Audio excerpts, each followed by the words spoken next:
अस्सलाम वालेकुम दोस्तों। अभी पाकिस्तान क्रिकेट बोर्ड ने कुछ देर पहले एक प्रेस रिलीज जारी की है जिसके अंदर ये मेंशन किया है कि सिकंदर बख्श साहब पाकिस्तान क्रिकेट टीम की सिलेक्शन कमेटी का हिस्सा नहीं है और जो मेंबर शामिल किए गए हैं या जो पीसीबी की प्रेस रिलीज में है उसमें सरफराज।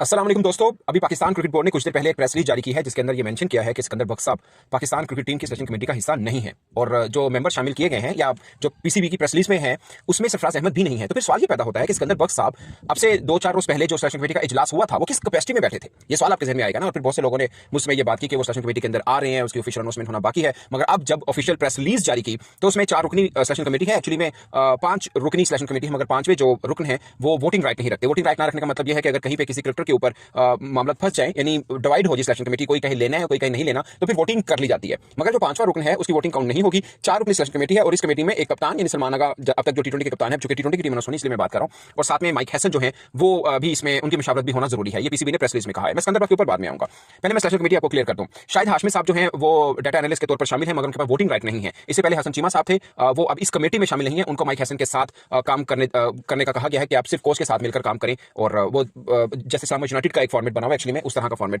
बनाया है पाकिस्तान क्रिकेट बोर्ड ने। तो वो as a data analyst directly Mike Hasson के साथ प्रिसाइजली उनके साथ काम करेंगे, तो ये एक है। और जो हाशमी साहब हैं ये पाकिस्तान क्रिकेट टीम के साथ भी टीम मैनेजमेंट के तौर के अंदर शामिल रहे हैं, ए टीम के साथ भी रहे हैं, तो सिर्फ डाटा प्रोवाइड वगैरह करेंगे मगर इनका वोटिंग राइट नहीं है, तो इतने इफेक्टिव नहीं होंगे। अब जो 4 हैं उसमें आकिब जावेद हैं, उसके अंदर अजहर अली हैं, उसके अंदर असद शफीक हैं, अलीम डार साहब हैं, और 2 यानी कप्तान और कोच ये हैं। और सबके आगे मेंबर लिखा है। कोई हेड कोच कोई लीड नहीं कर रहा इस सिलेक्शन कमेटी को, मतलब कोई चीफ सिलेक्टर नहीं है। ये जब से मोहसिन रजा नकवी साहब आए उन्होंने किसी को चीफ सिलेक्टर नहीं बनाया, तो ये तो इस तरह से तय हो गया। अब ये है, और इसमें प्रेस रिलीज के अंदर मेंशन किया गया है कि हेड कोच से मुशावरत और कप्तान से मुशावरत करना बहुत जरूरी है। ये सिलेक्शन कमेटी होगी। अब मैं उस पर आता हूं कि सिकंदर बख्श साहब के हवाले से क्या। एक तो चीज ये है कि सिकंदर बख्श साहब भी सिलेक्शन कमेटी का हिस्सा बनाए गए थे, मगर बाद में जो रिएक्शन आया उनको बनाए जाने पर वो बहुत शदीद किस्म का था। उसके ऊपर लोगों ने क्रिकेट बोर्ड के ऊपर तनकीद की कि भाई ये जो क्रिकेटर्स को बुरा भला बोलते हैं, जो गालियां देते हैं, जो क्रिकेट बोर्ड को बुरा भला बोले, आप उनको अपने बोर्ड में जॉब देकर चुप करा ले, ये कौन सा तरीका है। तो इससे पहले जो जुमेरात को एक बैठक हुई थी सिलेक्शन कमेटी के ही अरकान उसमें बैठे थे, तो वहां पर सिकंदर बख्श साहब भी थे। मगर अब जो सिलेक्शन कमेटी ना उसके मुताबिक किसी भी कह रहे कि नहीं जी सिकंदर बख्श साहब या कोई भी और सिलेक्शन कमेटी का हिस्सा नहीं है, यही जो 4 रुकन है बस यही है। तो ये क्यों हुआ उसकी वजह मैंने आपको बता दी है। सिकंदर बख्श पे जिस किस्म का रद्द अमल आया उसके बाद पाकिस्तान क्रिकेट बोर्ड बैकफुट पर हुआ, सिकंदर बख्श साहब को सिलेक्शन कमेटी से हटा दिया गया।